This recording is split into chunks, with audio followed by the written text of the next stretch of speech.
The Führer had asked for something exceptional from my staff. A soldier who does not rest, a soldier who does not fear, and a soldier who does not shy away from the shadow of death.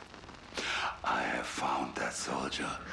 Or perhaps it is better to say that I have birthed him. But I'm getting ahead of myself. I had begun to lose hope in our ability to find artifacts of significance. But then, divine providence, the discovery of a lifetime, the hilt to the legendary sword of the Holy Roman Emperor, Frederick Barbarossa, the embodiment of German nobility, German power. The Ahnenerbe was sent to reclaim the sword piece for Hitler's personal collection, and they could not move it, not with chains, not with tractors, nothing. When the mountain will not come to... I brought everything to the mountain. My tools, my stuff, the foremost weapons expert in the Wehrmacht, Gruppenführer Heinz Richter. Little did we know that we were about to uncover something that would change our understanding of the world.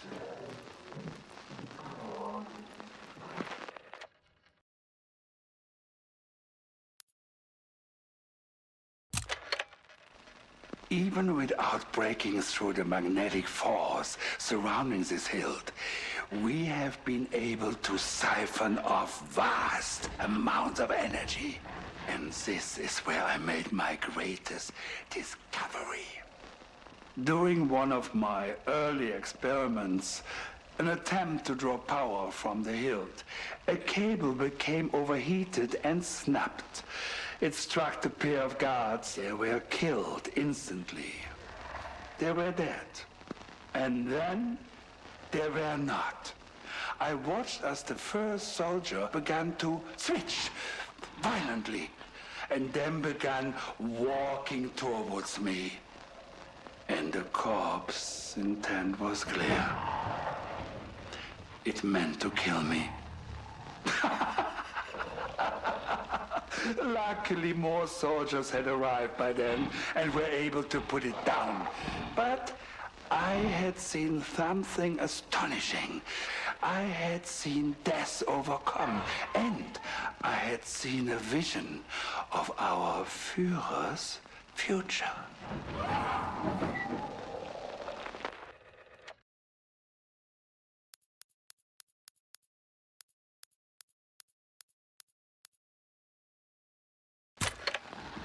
Geist, Kraft.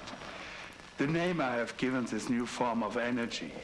It can be conducted through the human nervous systems, activating the most primitive parts of the human cerebellum.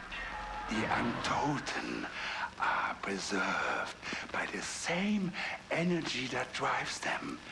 There are machines now, muscles and bones, driven by the loyalty to their master. I have found that by triggering the pain receptors on these corpses, I can augment the soldier's strength and speed. As someone who has extensively studied the effects of pain, it was inspirational. I have found my purpose here. I am to bring pain to the world.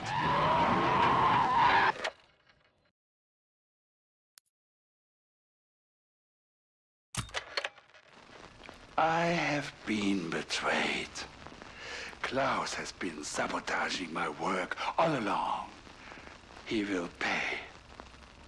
And that bastard Richter, the man sent to assist my work, to protect my facility, he has been seduced by the power of the weapon we can build with the Geistkraft energy. The Untoten have broken free. 5 times now. We are so close to mastery here, so close to building an army. And what happened when their tanks come into view? their mighty war machines. I am building more than just rank and file soldiers. I am building something that will tear through the mightiest steel and knock their fortresses into dust. I have created the devil himself.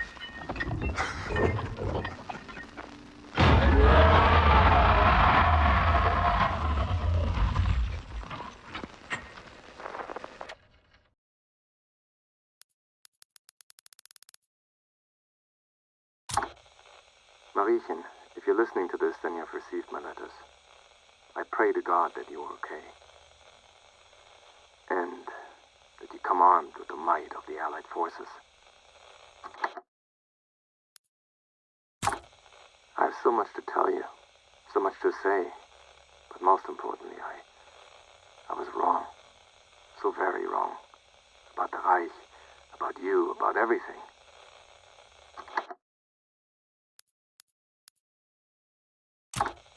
After I came home and took over our father's shop, I was angry, furious.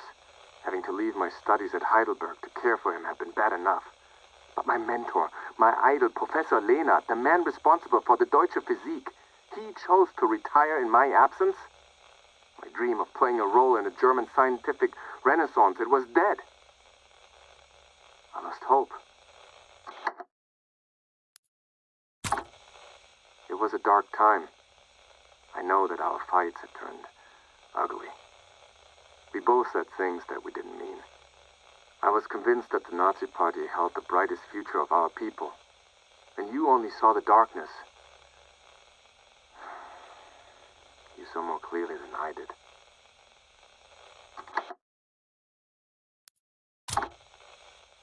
I don't blame you for leaving. I don't blame you for your silence. You had told me of your plans to defect, of your connections at Cambridge, and the plans to join the British Secret Service. You have always been clear in your goals, but mine have been shattered. I say this so that you will understand.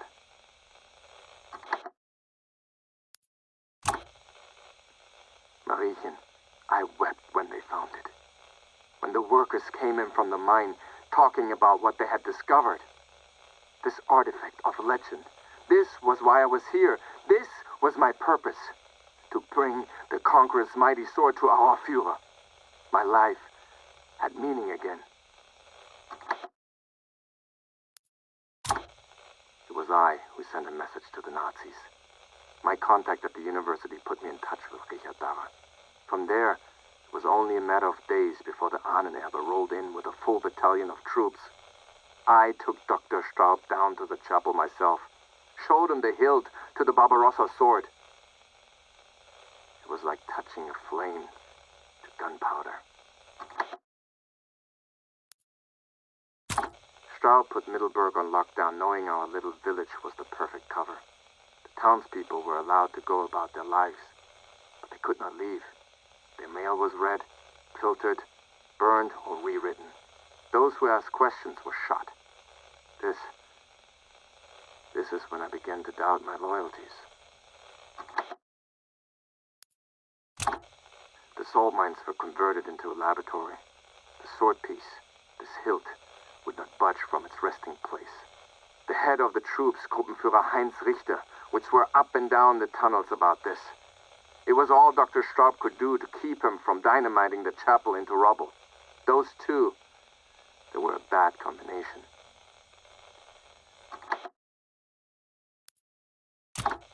I presented myself to Dr. Straub with all of the zeal and the ambition I could muster. I knew that he would see how destiny had placed me at this right place, the right time. I presented him with my papers, some of the research I had done with Lehnert. He looked down his nose at me, said my work was amateur, poorly documented. But in the end, because I knew the area, he said I might be useful. Like a desperate fool, I was grateful for this. I thanked him.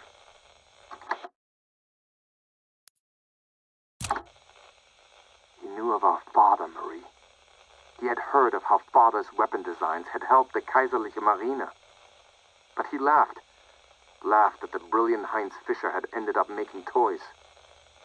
I did not care to tell him that father had chosen to make toys as penitence, to bring joy where before his invention had brought only death. I should have listened to father. I should have listened. They have done horrible things here. Monstrous things. Straub is more twisted than you can imagine, so driven to bring about the final Reich that nothing else matters to him. He will stop at nothing, Marie. Straub was obsessed with the hilt, the strange physics rooting it to the mountain. Richter just wanted to make it into a weapon. From the very beginning, they were at odds. This conflict brought about the ruination of everything. But also, my first glimpse of hope. You see, Straub's focus was so all-encompassing that he missed some critical information. Information that was literally all around him. The chapel was more than just a resting place for this piece of the Emperor's legendary sword. It was like Father always told us, Marie. Art tells a story, and in the carving and the statues surrounding the hilt, I uncovered a tale I had never expected.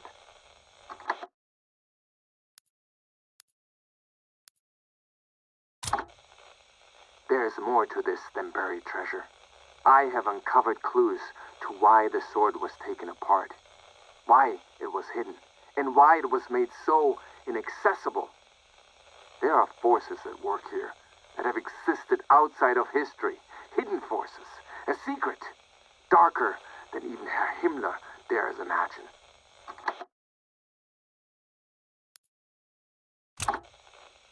Unfortunately, Straub came across a few of my notes on these possibilities. He flew into a rage and would only be mollified when I quoted his own words back to him. My work had been amateur, poorly documented. I was looking for more evidence. He went cold and left.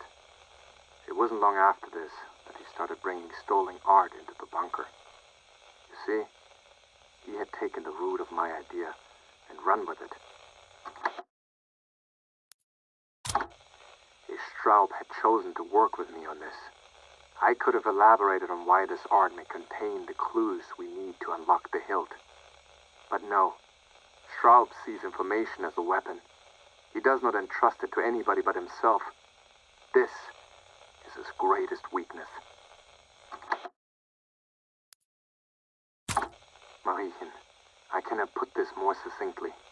There are others, other forces aware of the sword, of its powers, and they are actively working to keep it out of our hands.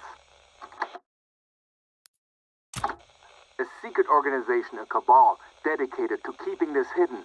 Soldiers, artists, engineers, I don't know how deep this goes, but Straub is now aware of this. You need to be aware as well. First, look for paintings created by those who would be opposed to the Nazi Party. I have my suspicions that they would be the easiest to recruit into this effort. Second, my research has led me down paths that extend far beyond Mittelburg, beyond Germany. Now you can prepare yourself for a journey. That may be all I can share with you. Straub grows more suspicious of me every day. Dear sister, I have spent my time here preparing a way for you to defeat Straub and his evil. I have sabotaged his work. I have hidden weapons and tools that will give you the power to counter the horror that grows from beneath the mountain.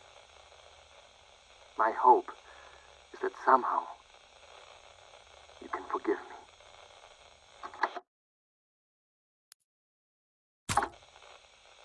I must go into hiding now. I'm about to release Straub's most powerful weapon. I cannot promise that I will survive what happens next. But I pray it will open a way for you to find your way into this nightmare. And if you do, I have no doubt you will conquer it. This is your nature, and I will always admire this.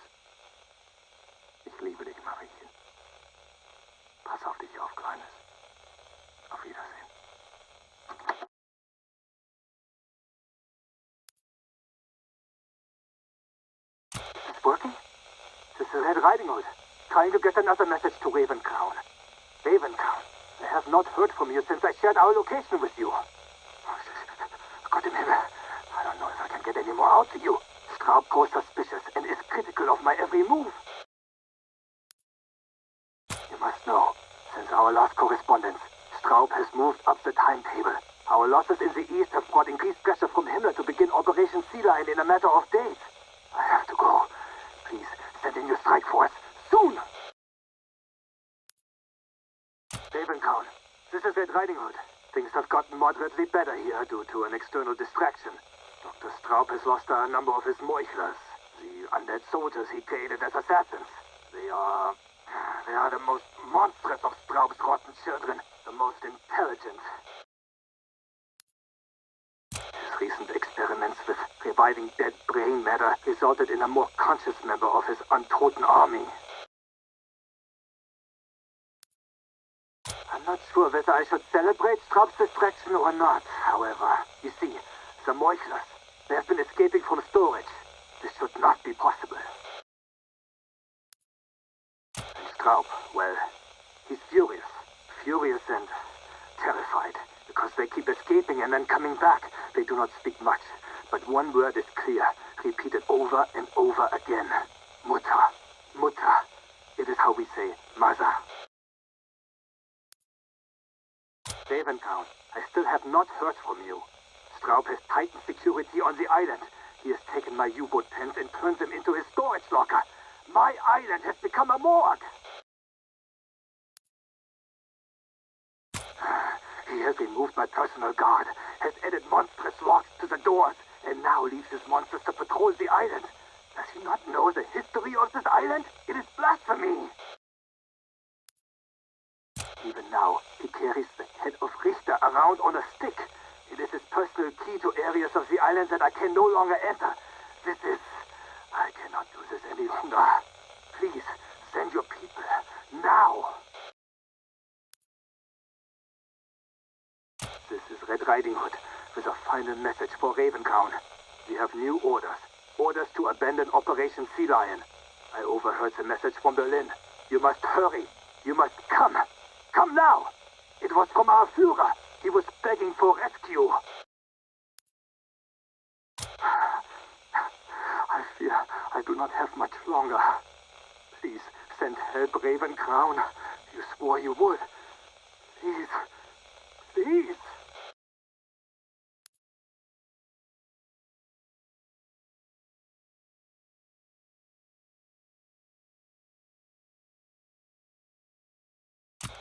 Yes. Mittelburg was a complete loss. But I had already moved most of these soldiers to our storage facilities by the time the Allied agents arrived. And our island fortress, Helgoland, it served its purpose as well. Yes, the loss of equipment, of materials, the thousands of pristine corpses, and the hilt. These things have weighed on me heavily. But we have other facilities, other plans. I have been meticulous. Oh, and I have made sure to extend my thanks to those that I feel were responsible for these losses. But this must all be taken in scope of the grander picture. The vanguard of the final Reich has taken wing, and clouds of doom hang over the Allied forces. And when our enemies look into the sky, as the shadows falls across their faces, they'll see me staring back at them. Learn from your losses, and they become victories. This is true in research, and it's true in war. Mittelburg and Helgoland were good lessons. Our excitement in discovering the Geistkraft energy made us reliant on it. It became our Achilles heel. The hilt allowed us to bring the dead back to life. It provided the catalyst. Now we can take what Barbarossa has given us and build into something greater. Now we can apply German thought, German engineering, German power, a power that shall shake the world. I received a call from the Führer himself. The Russians are moving into Berlin. Filthy barbarians. They are burning the one-time kingdom of Prussia, the Weimar Republic, and the throne of the Third Reich.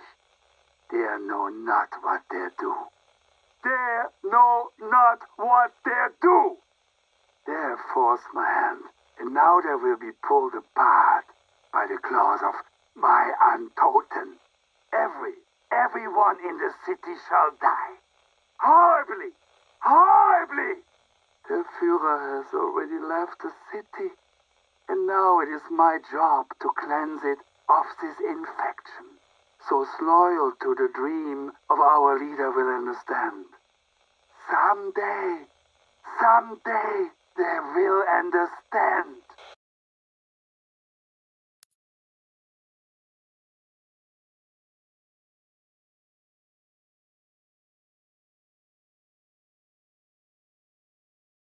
Berlin was a dubious victory. With Straub out of the way, his undead forces have surged out of control. The Nazis claim to be driving them, and Hitler himself is boasting about a renewed push for Operation Barbarossa. But our reports tell a different story. German and Russian lines are broken and scattered along the Eastern Front. The Fuhrer has a tiger by the tail, and his grip is slowly, inevitably slipping. Meanwhile, the Bureau is taking aim right between its yellow eyes. Unified support from the Allied forces have enabled us to push back, to make surgical strikes against a regime that has fallen into chaos and madness. Cloak and dagger engagements have become our calling card, as we cannot stand against this endless army of corpses. We have been able to retrieve more of Heinz Richter's enhancements, the weapons and upgrades he intended for the Nazi Schäfers. Now, Schäfer means shepherd in German, and is a term the Nazis use for the soldiers who push the undead horde forwards into battle. Our core team of 4 was able to liberate the first electro-schnall devices, and we have been able to build our own improvements. The science of Geistcraft has been task numero uno for our boys down in Los Alamos, who have been reassigned from other tasks. Agent Marie Fisher has been instrumental in helping them unravel this mess. The discoveries they have been making, they are frightening, astounding. In spite of these discoveries, our attempts to combine the 3 parts of Barbarossa's sword have failed. No amount of pressure, heat, or molten steel will match them. Ms. Fisher claimed that the sword's base material is a magnetic monopole, which evoked laughter from Robert, a Harvard boy and head physicist. This resulted in a black eye for him and several apologies for her. Marie has quickly gained a grudge and respect from our pencil pushers here. Her insights into Straub's work combined with her brother's notes have challenged everything we thought we knew about the atom. Our only conclusion, backed by Professor Heinz's research, is that the sword must be taken to Thule to be reforged. That's all well and good, apart from the fact that Thule is an imaginary fairyland invented by a bunch of drunk medieval cartographers. Except maybe it isn't. At least Himmler and his boys at the NNF seem to think it was real. We've tracked Nazi search parties to Greenland, South America, Antarctica, all hunting for this prehistoric Hyperborea, the origin of the Aryan race. It was our discoveries during Operation High Jump that pointed to increased Nazi activity in New Swabia. The Krauts have uncovered something big, and our sources say that is where we need to strike if we want any answers to this sword, the undead, and the nightmare that